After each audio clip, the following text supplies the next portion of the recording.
Thanks, everyone. Welcome to this, what I imagine is going to be a very interesting conversation. So just a little background on the purpose of the panel today. So it's to reflect on the RSPCA campaign that was run by Animal Rising. And the goal of the campaign was to get the RSPCA to drop their assurance scheme and advocate for a plant-based future, which we'll hear more from Ben in a moment. So today Ben and Emma are going to be giving us insight into the lessons learned from what ended up being a campaign with quite a lot of conflict, as I'm sure many in the room are aware. And just a couple of notes. So given the sensitive nature of some of the conflict, we just ask that the session isn't privately filmed, just so that anyone wanting to hear about how it went, and speaking from Emma and Ben, that it's just the full version from the filming that VARC will do today, so no private filming. And it's also worth noting that both Ben and Emma are now former employees of the respective organisations, so all views are their own. But I think it's a really interesting conversation. It's obviously fascinating to bring both sides of the campaign together to talk about those really important learnings and to learn for future campaigns, right? So quite a lot of this panel will be opening up to questions. I think we'll have time for about half an hour of questions, so do pop them into the Hoover app. But there's a few I'm going to start with just to kind of clarify some context for everyone. So I'm going to start with you, Emma. What was the RSPCA kind of rationale for the assurance scheme? Thank you. Nice to see you all, and thank you for having us, Amy, and nice to see you, Ben.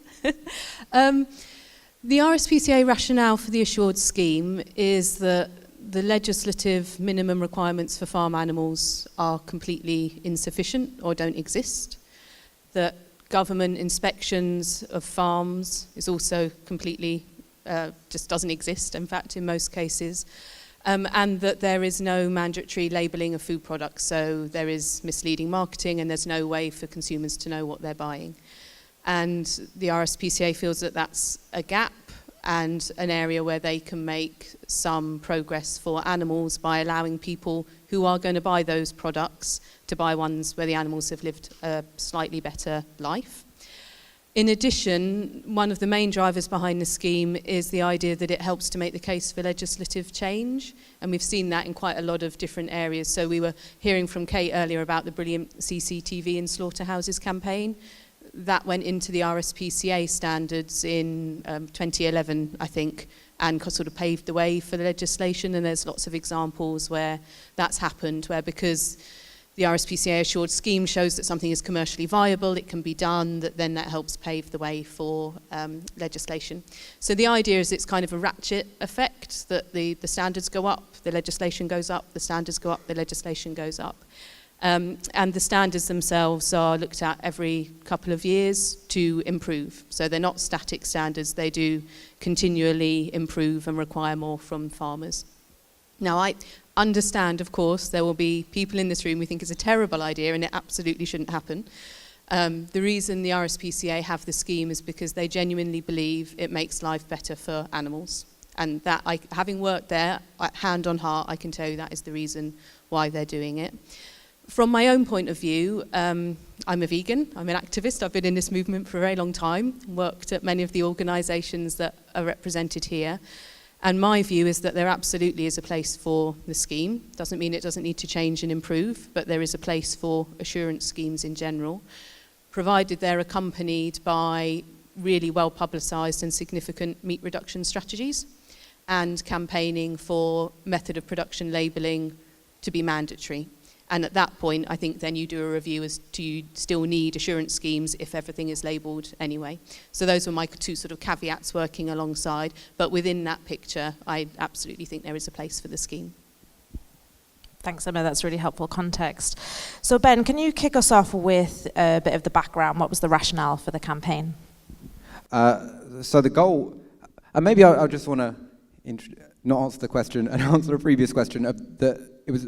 Emma was supposed to be on a panel last year, or the hope was, but wasn't able to. And maybe she can share why eventually. But yeah, it just felt unfair that Emma and RSPCA hadn't been able to share their perspective.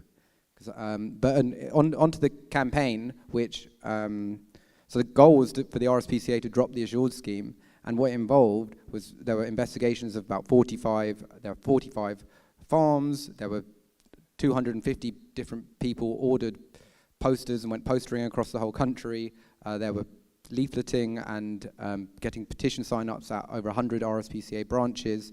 It drew in about like 50 different organizations into the you could say the debate with open letters. And yeah, the goal was the RSPCA to drop the Assured scheme. And I guess what were we trying to achieve beyond that? And did we achieve it is a question. It was to create a national debate around the welfare myth, which we did get like #1 press at times.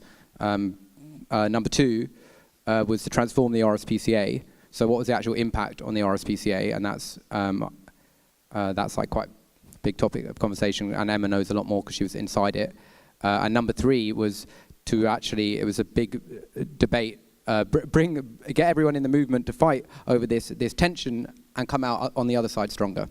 So hopefully this panel is one of those fulfilling #3 to some degree. And Emma, what's your opinion on what a kind of successful outcome could have looked like? So hearing from what Animal Rising's intention was, do you feel like that was possible, like within the constraints of whatever the RSPCA needed to go through in order to make that a reality? What's your opinion on that? That's a really good question.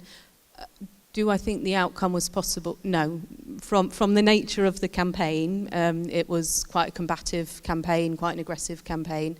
And I think in any sphere, when that happens, it tends to make organisations or individuals just kind of double down and entrench. And so I don't think that outcome of the campaign leading to the RSPCA dropping the scheme was possible. I do think there was the opportunity for some interesting debate and perhaps to secure some progress from the RSPCA in other areas around it. So perhaps taking more of a leadership stance on some of the farming issues. At the same time as this was going on, the RSPCA was supporting the Humane League in their judicial review on broiler chickens, which is a fantastic piece of work. So they were taking the government to court, and I think there was an element that the RSPCA felt it needed to demonstrate that it was punchy and campaigning, and I think maybe there was a connection to the campaign there. What's the question? Oh, I just asked if you wanted to respond. Yeah. Emma and I have spoken a lot about this over the last couple of years, and I would say the RSPCA, one of the effects, we decapitated, whether or not rightly or wrongly, and I don't think it was like Chris President, Chris Packham, Brian May and Caroline Lucas left, Emma Slawinski left, who was vegan as head of policy, and Chris Sherwood, I think he was leaving, he was the CEO at the time, but I think he was leaving anyway. But I think what we ended up doing is did we transform the RSPCA? And the answer is I think we actually made it harder, the truth is, to influence the RSPCA because the position hardened and we left like all of the leadership. By the end of it, there was no one for us to even talk to. And actually, there had been, to some degree over years, like a filtering up of like people fully, like vegans or vegan aligned to the top of the leadership, and then it just became too hot and everyone left. So like that's like a reflection I have looking at the RSPCA campaign to add to that. But I mean, there were like quite a lot of like random effects. Like for example, I know big caterers, some big caterers, instead of investing like 400,000 in the RSPCA Assured scheme, invested it in plant-based. The RSPCA did tighten up its like monitoring regime. The RSPCA dropped meat recipes off its website, and to some degree, it actually provided some focus. It briefly, I would say, to some degree, there were about 50 organizations working together on it, but if anything, it didn't actually unite, in my view, like a certain block of the movement, but then it actually potentially created, locked out another block, which was those working on welfare campaigns. And I think for many people, it became a proxy for the old, it stepped into the abolitionist, welfarist sort of shitstorm by accident. To some degree, and I think it became a proxy for many people to fight about getting chickens out of cages, which for at least for me was what it wasn't about, but it certainly opened up another front on the in the war, that's for sure. So Emma Ben's just talked about your resignation as Director of Policy at the time during the campaign. Can you help us to understand your motivation for that? Sure. So just to reiterate, Chris Sherwood is now the CEO of the NSPCC. That's why he left. I'm sure the campaign wasn't pleasant, but it didn't lead to him leaving. I think it is probably good if I talk a bit about my experience of the campaign. So a lot of the campaign became very personalised to myself and Chris Sherwood. There were lots of images of us used. Our name was used a lot in the campaign. A lot of the language was very emotive around betrayal, don't trust these people, RSPCA cruelty, that kind of thing. And of course, these are farms that have RSPCA assurance. The farms are there anyway. The RSPCA isn't doing any farming. And it became very personal, and it got to the point where I was quite regularly receiving death threats. I had things through my letterbox. I had people suggesting they were going to kidnap my son. It really got quite nasty. And I think what was particularly difficult for me was this was coming from within a movement that I felt I was part of.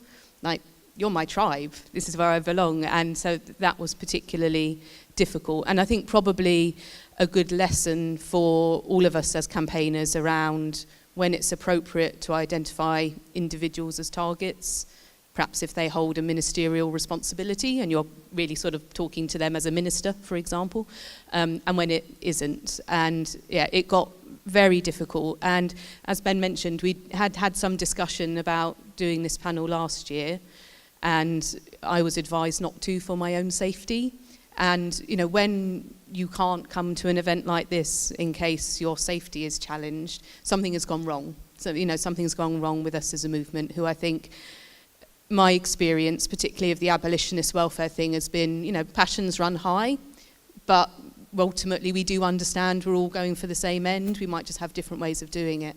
And I think one of the reasons I found it particularly challenging is it's always been a cornerstone of my approach that in my professional life I will work with anybody. I'll quite happily work with anybody, and sort of pride myself a bit on not allowing those divides to stop us having good conversations. So yeah, it felt horrible, and I'm now the CEO of the League Against Cruel Sports, so I'm very fortunate that I have a wonderful organisation to work for. But the reason I started looking for another job was at least 50% because of the campaign, for sure. But it wasn't us. It wasn't us doing targeting of you, and I'm really sorry about that, Emma. But there is a very crazy wing of. Once you start something, it does bring the crazies out. Yeah, I should say that. I mean, Ben was not sending me death threats. I don't think. I don't think it was you, was it, Ben?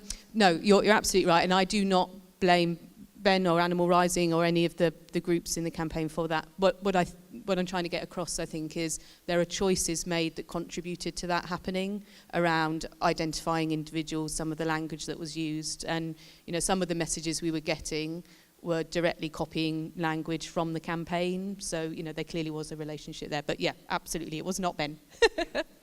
I think it's really important to share, Emma, and I was asked to chair last year when we hoped to be having this conversation, and to know that you couldn't attend, I think, was so sad. And actually the fact that you are here and you have come back and you're willing to have this conversation really openly, I would be terrified to turn up, having gone through what you have. So I find it very inspiring that you're willing to sit and have this open conversation today. So thank you for attending. So Ben, you said that the campaign was designed as a vehicle to draw everyone into transformative conflict. It was my understanding, I think, originally that it ended up being an outcome, but I didn't realize that was like an initial intention of the campaign. Can you speak more to that? Well, I think it drew, that's underlying a lot of the theory of change we do in Animal Rising is transformative conflict. If there is something unresolved in society, you draw everyone in, everyone fights about it and ends up closer as a result. And so we applied that with the RSPCA, we applied that in society in general, and we applied that within the movement. So that's, and I really think that did happen. I mean, prior to this campaign, it just drew so many people into it who ended up all working together and making friends. And a lot of those people now have gone on to. So we pivoted at the end of 2024 onto factory farming. So launched communities against factory farming, and Animal Rising is focusing on that. So I think Maya and Rose are giving a talk later. it's basically the same group of people now who've launched the project. Well, it's Matthew Glover's leading a project Slingshot to end factory farming by 2040, and so in to some degree, like I do think that's like played out, but it's been. I don't know. We'll see. It ended up being quite messy, but I think the UK animal movement is actually like way stronger than it was 2 years ago. But it's not the only factor. But yeah. Can you maybe also just speak to the personal targeting? Obviously, Emma mentioned, I think I should have done a follow-up on that. Has it changed your opinion on how aggressively to focus on individuals in campaigning? I don't think I think we might have mentioned Chris Sherwood once or twice. Did you get directly mentioned, Emma? Oh, well. Yes. Well, fair enough. But certainly, yeah, organizations are made of human beings. And I think this is like, so there was recently something which, like, for example, there was recent, and I think people just do forget that. So recently, Farm Kind ran a campaign about veganuary, for example, and there may be coherence to it or not, but it just ended up like imploding internal morale inside veganuary. And so I just think like you can forget that organizations are made of people. But I think we did try, but it's just quite hard. It's a lot easier to start something than stop it. That's for sure. Yeah. Yeah, and I guess once you've incited something and like that rage is felt by people, it's difficult to control once it's started. Yeah, but I would say like the motivations. I mean, the RSPCA Assured scheme. Maybe it does give me the ick. It is, and there is like a certain and that's because I get my view on it is I just think lots of people don't. I came to really understand the details of the ins and outs of how the assurance scheme works, how potentially labelling could work, and how mandatory government labelling. And just, if you try and break something, you really have to start trying to understand it. And I just don't think most people understand the details of how the assured scheme works. But I think there's still a strong case that it shouldn't exist. And that was why I wanted Emma to be able to explain it. Because there is a large portion of humane washing. I mean, they've tried to the RSPCA has tried to take its name off the labelling scheme, but companies don't want to. You wouldn't want to sign up to the scheme without the RSPCA name on it because it obviously having the RSPCA Assured scheme name on it helps sell. So, I wouldn't say it's like a totally legitimate campaign. I think, but I also think you can run a campaign for so long and then it's diminishing returns. So, there's no way the RSPCA is going to change while it's being like hounded for like several years. It's like in sort of Hitler in the bunker mode. So yeah. Yeah. Emma, can you talk to me about the biggest challenge? So from the inside, you were part of RSPCA at the time, head of policy. Can you talk to me about some of the biggest challenges that came up as a result of the campaign? We had, to start off with, we had some really good meetings with Animal Rising, and they were good. They were tense, but they were constructive, and there was a good conversation going on. And in those meetings, the RSPCA talked about that we would like to continue doing that, having those conversations. But for us, there were some red lines, and those red lines were personal targeting of staff, giving the locations of the farms where the investigations have been done, because they're also people's family homes, and those who've been around for a while will remember the case of farmers who have taken their own lives in that situation. And also that the campaign wouldn't be targeting our branches or our volunteers. As you'll know, the RSPCA has lots of shops where we have people who volunteer their time and work there, and we didn't think it was fair that they would be targeted by the campaign. And unfortunately, all of those things happened, and therefore we'd sort of got ourselves into a corner where now we can't talk to you because we've said we won't talk to you if you do this and you've done it, so now we can't. So I think that was right, because I do think those things weren't hallmarks of a good campaign, but I think if we'd been able to find a way to keep talking and keep that dialogue going, that would have been beneficial and probably more likely to result in change than a kind of public bashing campaign. Yeah, it was quite hard. Well, once everyone had left, it was quite hard to know who to talk to. Yeah, but some of those things. I mean, I think that things also just can get once. It was like a massive scale because people have been campaigning against the RSPCA for a short scheme, about 10 organisations over the last 20 years or 15 years. But I think just on the sort of the nature of how we organise with large numbers of volunteers and just the scale of it just meant things at times can get a little bit messy. So like the farms, there was a case of some of the farm names being shared, and that was actually an internal error, for example. And the branches, it wasn't, I wouldn't say they were being targeted, but I think if you're going and leafleting outside a charity shop and getting petition sign-ups, you can phrase it how you want, but people do feel targeted by it. So I wouldn't say it was like sort of this mean-spirited targeting, but and everyone would do like non-violence training and stuff like that. But yeah, I can certainly see how it felt like that, to be honest. And were these a part of the strategy prior to that conversation, or was it like, oh, we know how, they've told us literally a playbook of how we can really piss them off, let's just do systematically those 3 things to really get to them, like, or was that already a part of the strategy? No, it was just thought it was unbearable to win the campaign. It's not sustainable for a charity to have, it's scalable to have hundreds of volunteers, because it's scalable to have volunteers campaigning at hundreds of branches, and we can do that. And it's something that is very painful. So that was the logic.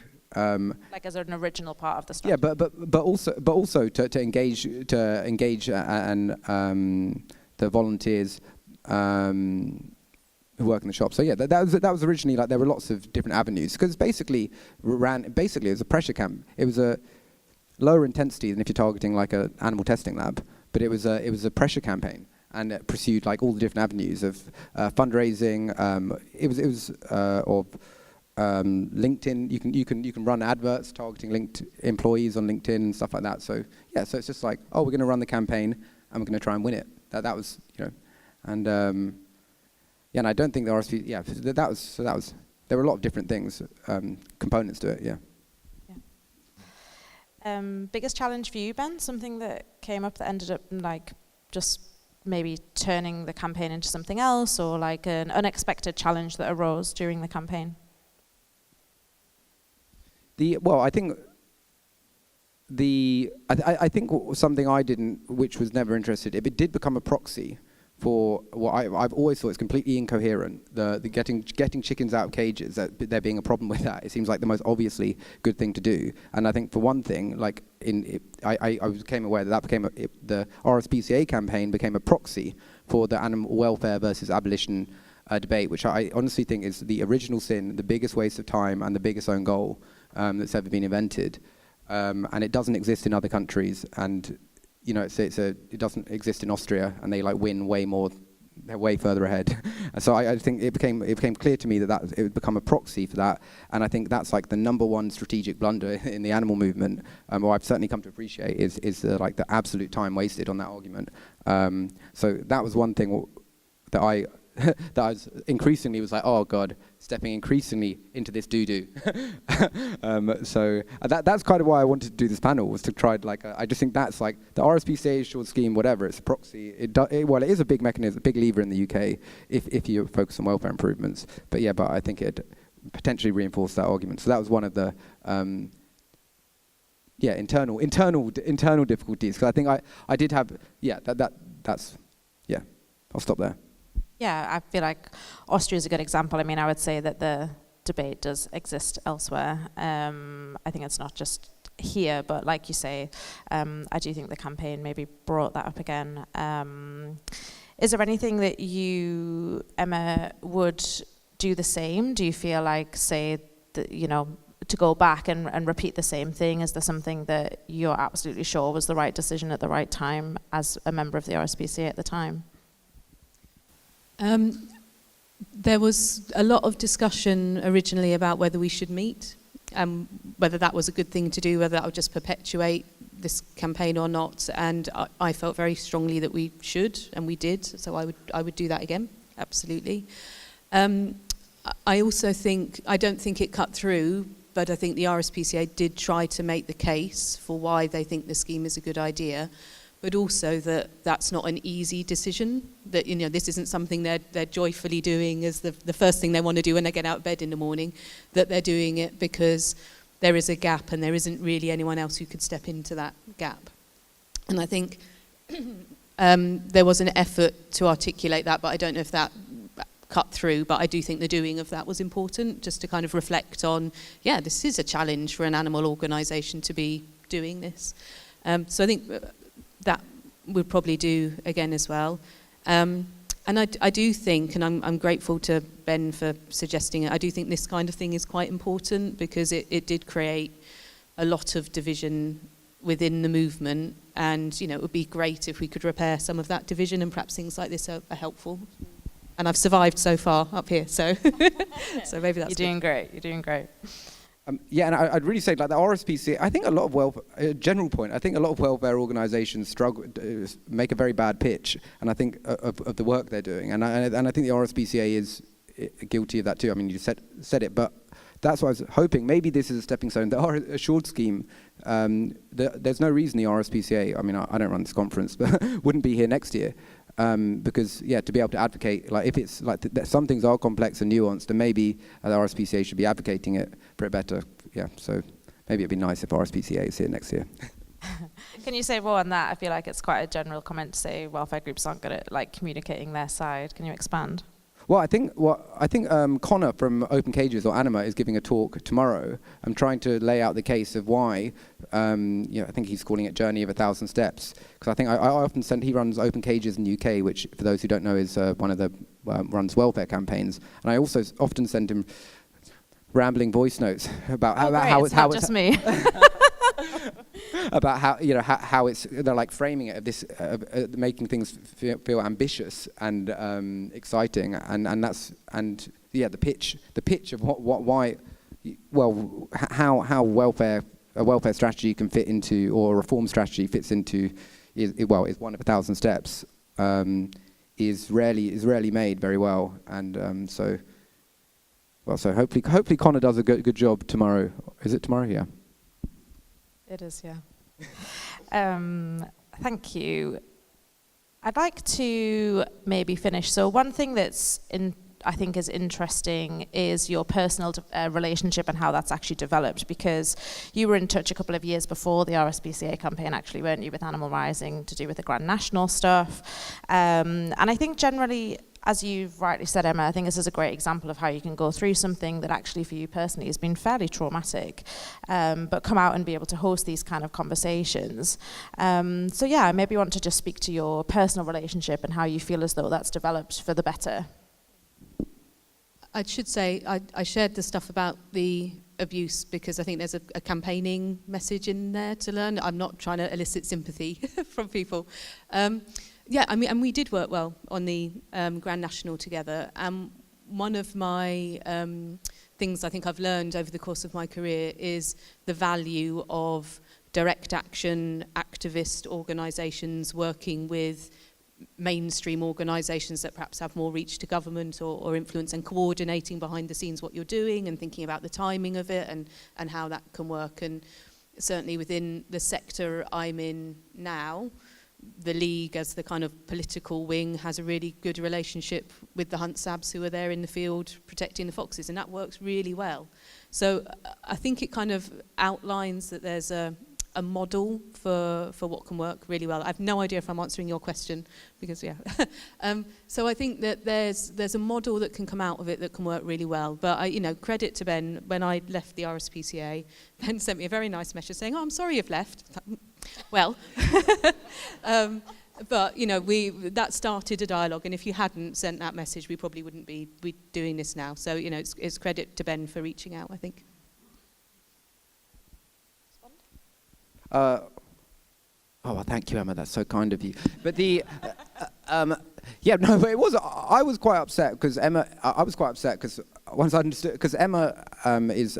It must be like quite exhausting, also being in a senior role in the RSPCA as a vegan, and you're probably already doing some battling internally, and then you're getting shat on by the people who the RSPCA's dogs. The RSPCA. So one part of the people who are attacking the RSPCA are people. The RSPCA takes abused dogs. So there's loads of like slightly aggressive, like former dog owners who love attacking the RSPCA. So that you were getting attacked by them, and then you're being attacked by us, and then that how much it affected you. I was quite upset by that, so it didn't feel very good. So anyway, yeah, did a bit of gave myself a humbling, and I apologised. Yeah. Final question from me. So what's your opinion now on your current views on transformative conflict as a tactic within our movement.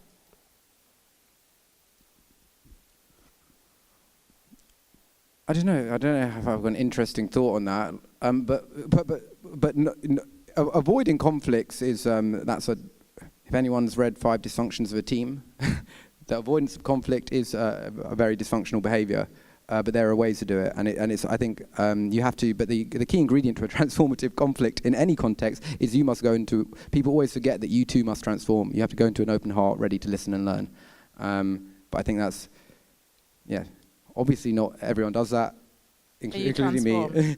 Yeah, well, I learned a huge amount from the RSPCA campaign. So my view on the Assured scheme is not the same as when I started, Can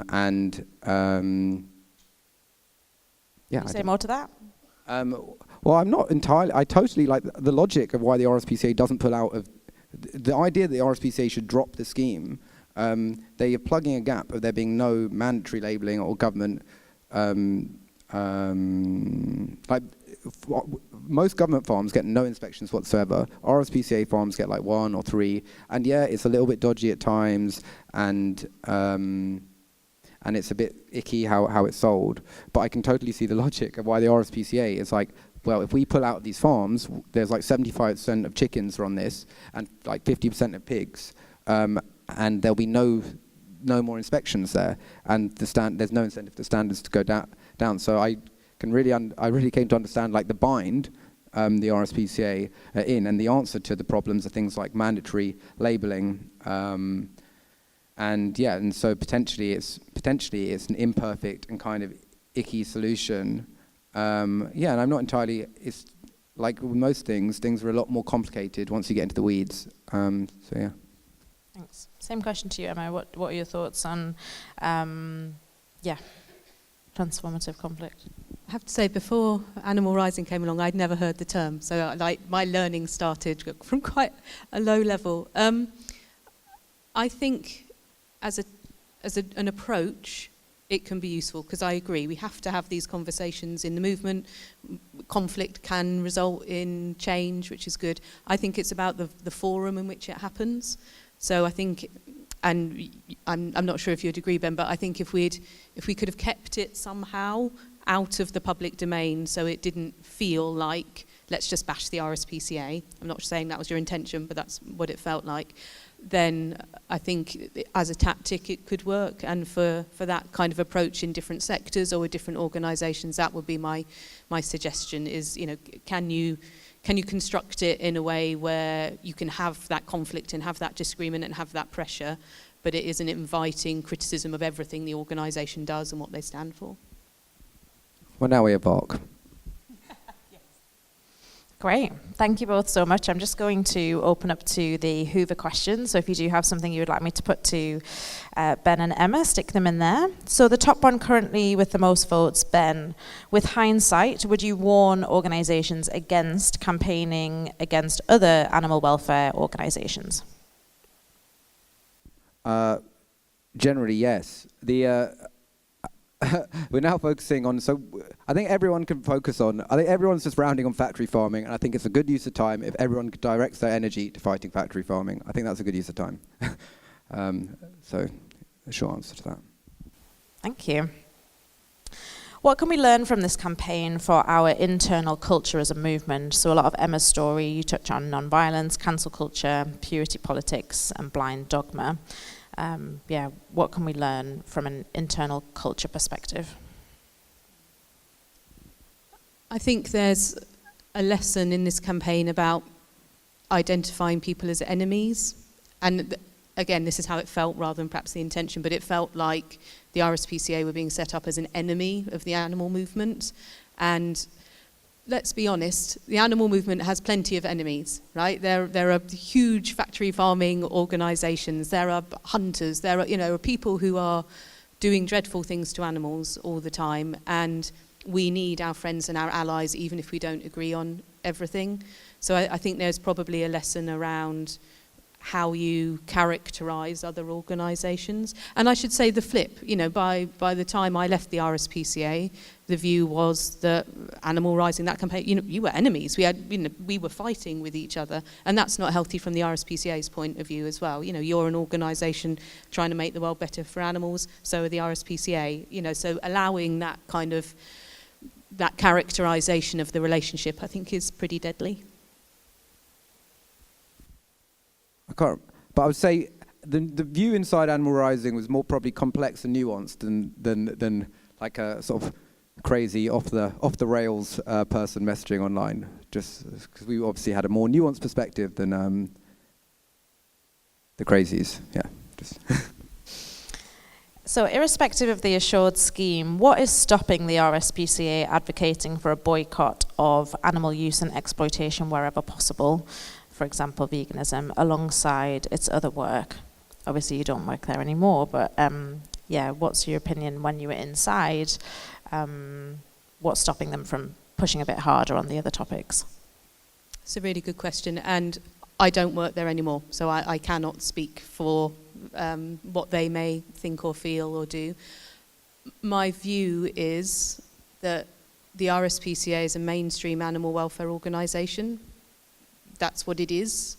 We may wish it did other things as well, but that's what it is, and it's never pretended it was something else. And I think there is a little bit sometimes of a tendency to criticise the RSPCA for being the RSPCA. It's like criticising the police service for not going and putting out fires. That's not their thing. So I think a bit of a recognition around, we may all from our different perspectives want them to do something else, but they do have a space that they occupy, and they do lots of really good work in that space. In terms of, what is actually stopping them, the RSPCA is a very complex organisation. It has 150 branches, it has a council, it's a membership organisation, and the routes for change are slow. And we heard from the previous speaker about that pivot point and how long that can take in a big organisation. The RSPCA employs about 1,200 people and has tens of thousands of volunteers. It's huge. It's a behemoth. So change comes slow and comes hard. That doesn't mean we shouldn't be asking for change and expecting it, but that complexity, I think, is a factor as well. And I think that just the final thing I'd say is the RSPCA, as well as being a campaigner and an advocate, the majority of its time and its resource is still in its rescue, rehabilitation and rehoming work. And that's why a lot of people give their money to the RSPCA to support that work. And so I think they're trying to have a responsibility to their membership and their supporters around what those people would like them to do and where they think the RSPCA should be positioned. So I'm sorry, it's quite a complex answer, but I think it is, there are a number of reasons why it's not easy for them to make that step. Do you think if you'd have known the complexity of that in advance, it would have changed your strategy at all? Would I do everything I've done over the last 5 years, knowing what I know now? Probably not. On the RSPCA campaign,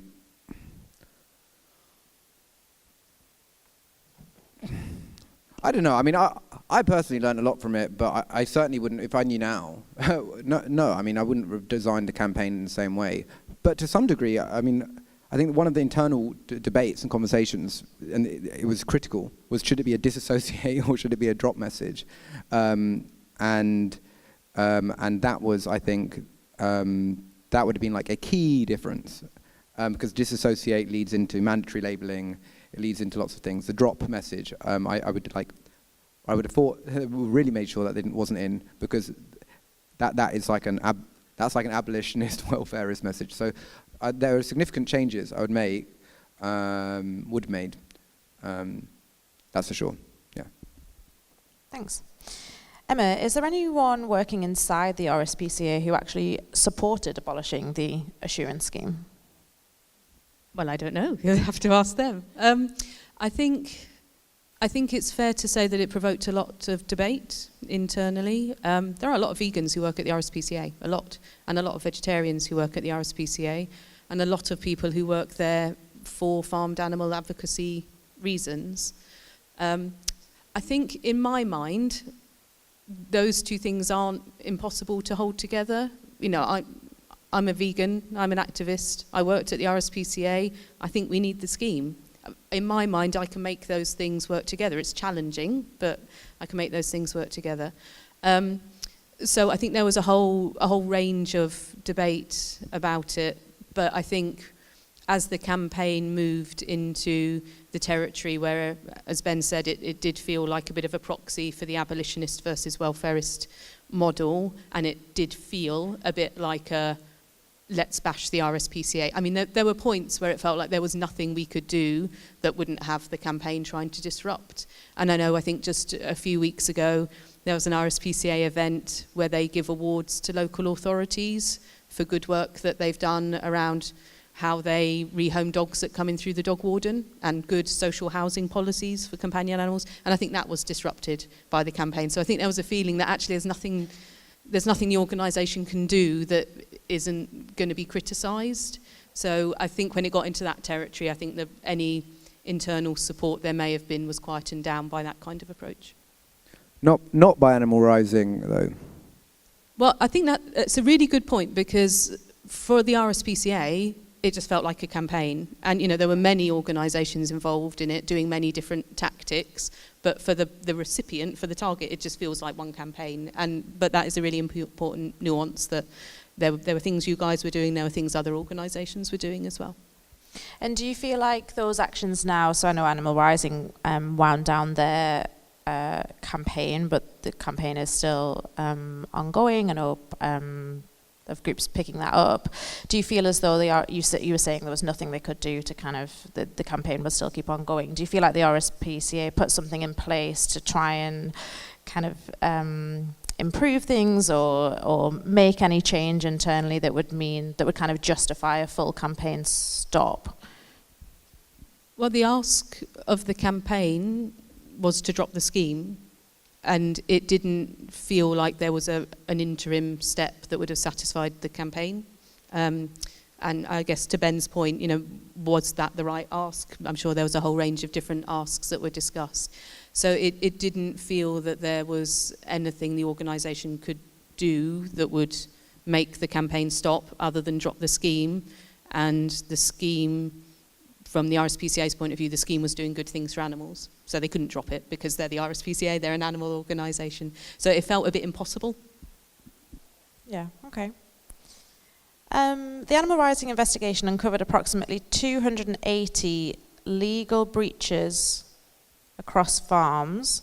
What does Emma think about the RSPCA assuring farms that do not even meet the basic law? I'm assuming that's supposed to be illegal. Breaches across farms. Dan? Illegal? Illegal. There were 280 illegal breaches across farms during the investigation. What do you think about them assuring these farms that don't even meet basic law? Hi, Dan. But I think the first thing to say is the RSPCA debates that figure. But to answer the sort of premise of the question, the RSPCA, certainly when I was there, and I think still now, has acknowledged that there are flaws within the scheme, absolutely. There are improvements they would like to make to the standards, so the standard is higher, and the inspection regime needed to be more frequent, to be holding to higher standards, to be happening more unannounced, a whole raft of changes.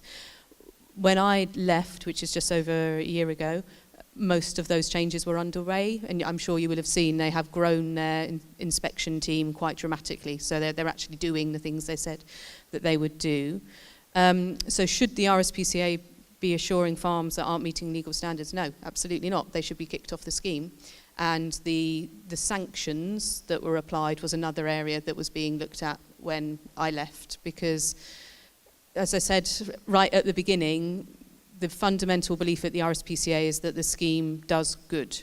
Doesn't mean it does brilliant, but it does good. It makes life better for animals. So that tightening up, I think, was a real reflection of the fact that we need to be completely vigilant to making sure this is doing the most good it can within the confines of an assurance scheme. And I guess one of the fundamental issues there is that it's not a government-controlled scheme. Nothing exists at a governmental level, and so the RSPCA, I guess, initial intentions were making something that like doesn't currently exist. Do you feel as though RSPCA should be passing that over to be more of like a governmental legislation scheme, so then it's a bit more like I guess away from a charitable body doing the work? It should be publicly funded. Have they ever do they like want to host the assurance scheme, or is it because of a lack of a governmental assurance scheme that it kind of needs to exist, in their opinion? I think all charities, perhaps all campaigning groups, including charities, exist to plug a gap that's not being met by the state in some way. That there's a gap or a flaw or a failing, and that's why organisations step in.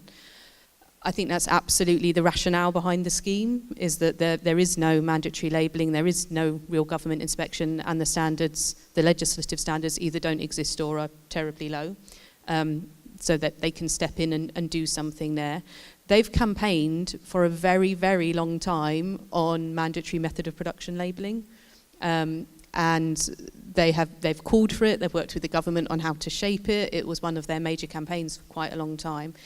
And I think there's definitely the sense that as and when that's achieved, then there's a real cause to review whether you still need the Assured scheme at that point, because you've got mandatory labelling. The question then, of course, becomes around enforcement. Will there be the right amount of inspection and that kind of thing? Yeah, sure.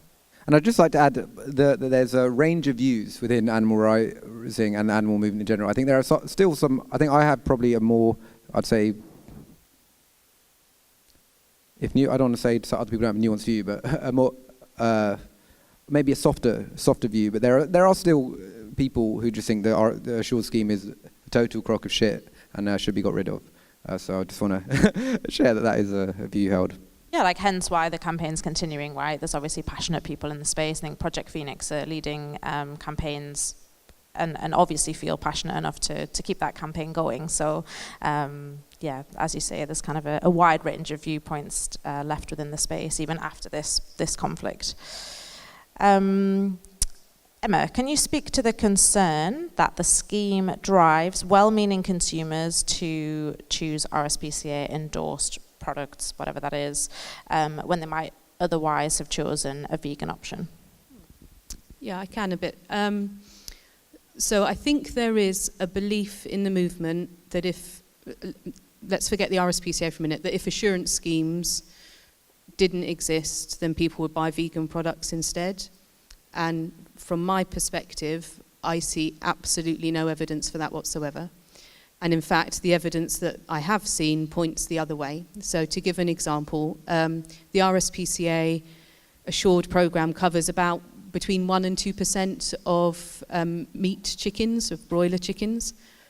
We all know what a terrible time those broiler chickens are having, and there are more of them every year. The fact that there is no, or it's very hard to find, RSPCA Assured broiler chicken does not stop people buying it, and they're not buying corn instead.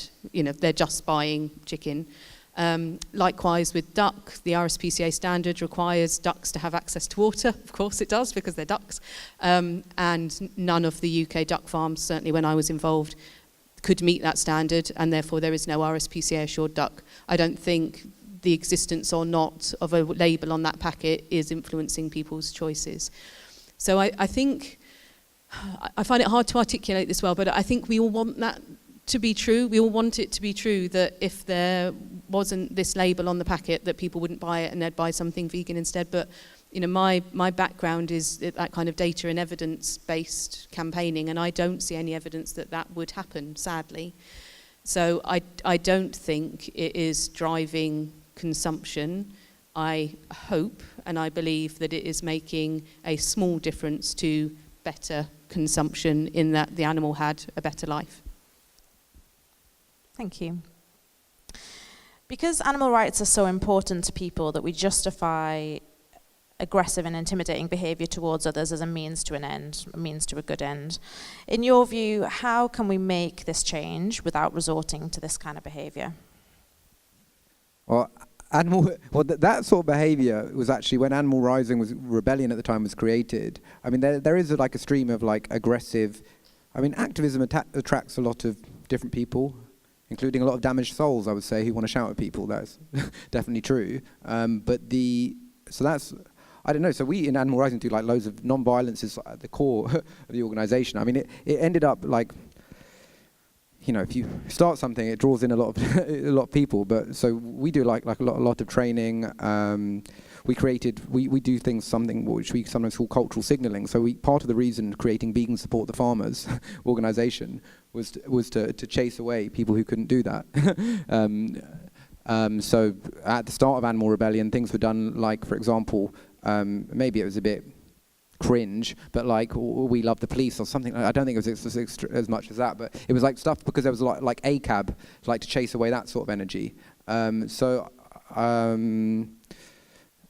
those are like I don't. So, I just say so. It's been a challenge in Animal Rising as well of how you create a non-violent organisation, and I think we actually made quite a lot of progress on doing that, but. There are going to be like some people who just want to shout aggressively at people. It's hard to know what to do with that.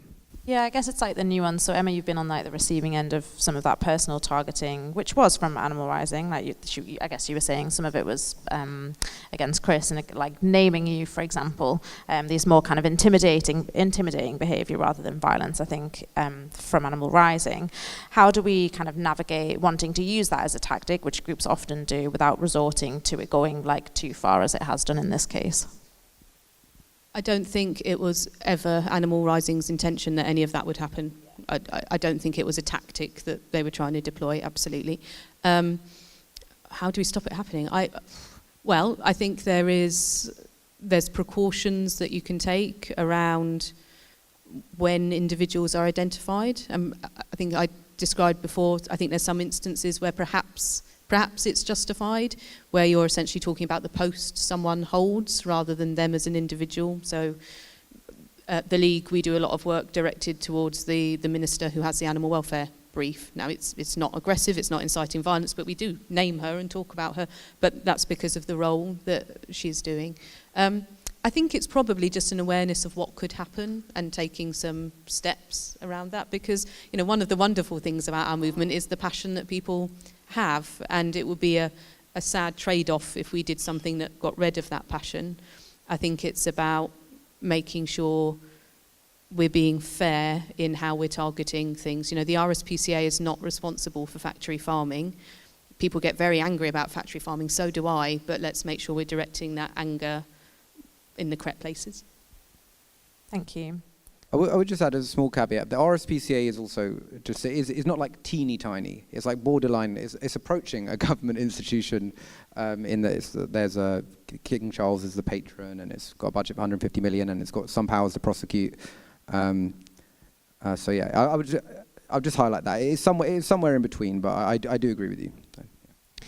I'm going to come to a kind of final takeaway, but I'm going to combine a couple of questions before we get there because I think it's really important. It's ambiguous whether RSPCA is part of animal protection. Obviously, as Ben rightly said, they are not in attendance here, and at events like this, maybe don't feel comfortable or don't feel that it's their place. It seems like they're more a part of the animal exploitation industry. This person is saying. It seems to want to have a foot in both camps. And then the next question talks about how much truth-seeking there was within this campaign, and seeing it or kind of just seeing it more as a PR crisis. So was there actual genuine, yes, we hear the concerns of this movement that we class ourselves a part of, or is it so far removed that it feels like it was just dealing with a kind of annoying PR crisis because they don't see themselves as part of this space? Oh, that's a really good question. I believe the RSPCA would absolutely reject the idea that they're part of the animal exploitation industry. Most people who work at the RSPCA are rescuing and rehoming animals, and being an RSPCA inspector, I think, is one of the toughest jobs in our movement. You're going often by yourself into someone's house who's abusing animals to try and get that animal out with no official powers whatsoever other than the uniform that you're wearing. I think as a movement, in the same way as we should pay homage to our investigators, we should think about those people as well, because that's a really tough job and they have a horrible time. I think the reason the RSPCA wouldn't necessarily attend an event like this is that they wouldn't feel welcome. They wouldn't feel that they were welcomed. And also, I think they would feel that a lot of the conversation would end up being about them and whether they should be in the room or not, and maybe that's not helpful. Maybe that's a distraction. I think they're absolutely part of the movement, and like any movement, there are people who are right in the centre and there are people who are perhaps a step or two more towards the outside. They are big, and like Ben said, they're big, they have a royal patron, they fundraise all of that money. None of that's government money, it's fundraise money. And if we can bring them in and work with them in a positive way, that's a tremendous possibility to make some good happen, but that will not happen while we're throwing rocks at them. I very much agree. Okay, just to wrap up, so what is the number one takeaway or lesson that you learned from this campaign? Ben, I'll start with you. My takeaway. What's my takeaway? Well, what's my number one takeaway? Well, I think it's on the or maybe I've gone over the last couple of years. I honestly just think the welfare abolitionist thing is like the most destructive force on the planet. It's like it's been set up by like a CIA agent. It is like the biggest own goal possibly that there possibly could be. And I just think you obviously have to have conversations, but I think my basic theory of change is now is just optimizing for reducing that massive inefficiency. So that's yeah. Thanks, Emma. I think I'd share that thought, actually, that the kind of unity of vision or of movement and diversity of tactics, I think can be positive. And I think we get much more done if we're able to collaborate together or at least talk to each other. So I think hanging on to that idea of we might think very, very different things, potentially, that doesn't mean we can't have a conversation and find things that we've also got in common. Seems like a great place to end. So I encourage everyone over the course of the conference this weekend to find someone who has completely opposing views to you and have that conversation, make a new friend, as Emma and Ben have done. So yeah, a big hand for the two speakers today. Thank you.